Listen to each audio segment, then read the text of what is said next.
Welcome back. And so we move into the creative space in this segment. And joining me is Nollywood actress Susan Ibanga and filmmaker Morenikeji Uka. They're right here in our Lagos studios.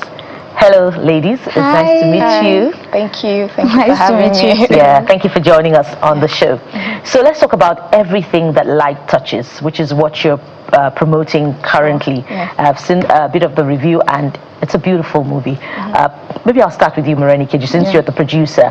What's the inspiration behind everything that light touches? And I ask this, I'm starting this way because it's about a teenager who has a challenge with autism. And so for those out there who have to raise an autistic child, I know that it's a huge challenge, and there's always a story behind an effort like this. So let's have the story. So Everything Light Touches is a film about an autistic child who got missing in Lagos. We all know how chaotic Lagos can be, and finding out that someone with that kind of challenge gets lost, gets missing. Now this is somebody who cannot function properly in a social environment, now gets missing in a crowded place and a very unfamiliar space. So this is a story that brings us to the fact that in every family, in every home, in every place, there is a sense of shadow, there is a darkness, and we are trying to throw some sort of light into what those situations look like. And so our story have like two worlds, one where our main character comes from, the autistic boy comes from, and another environment where he finds himself, and this is the underbridge environment in Lagos where people live. And we're also trying to throw light into this situation as well, that people actually live here, and even though we know that evil exists, bad exists, but there are people here who are also good people.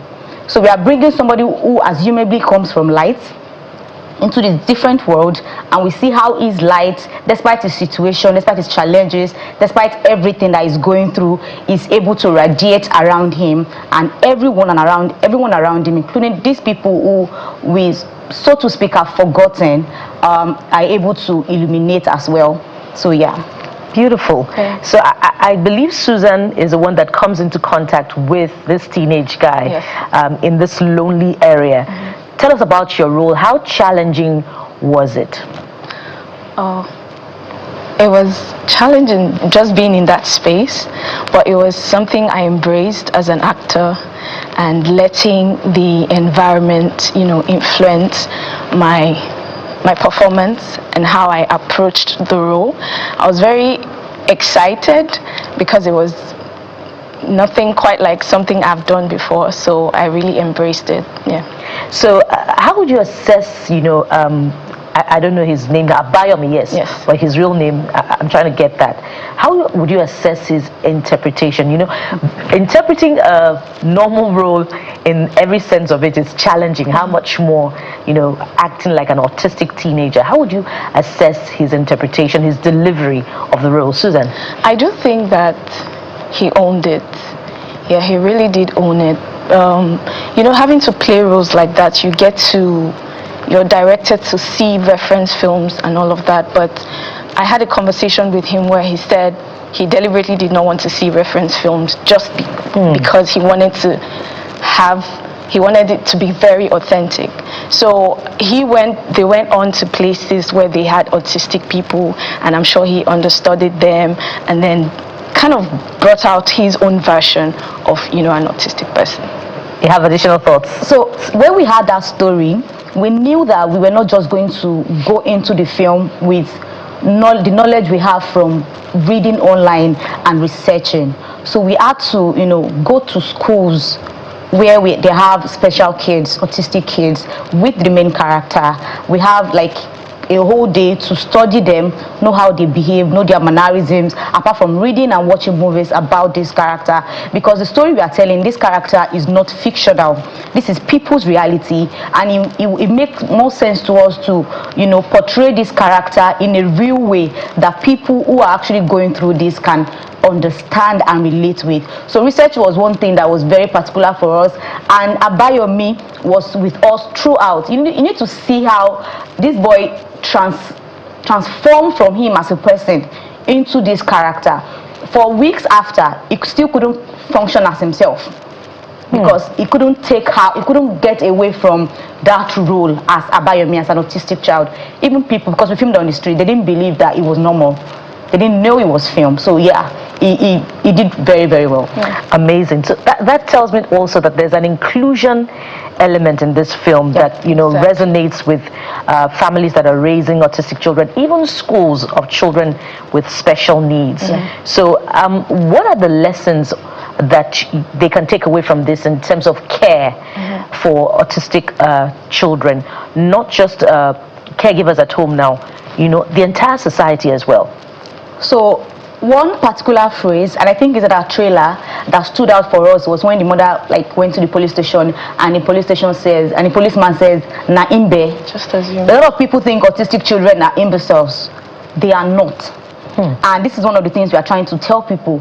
There are special needs kids as well, and they need special attention. They need special care.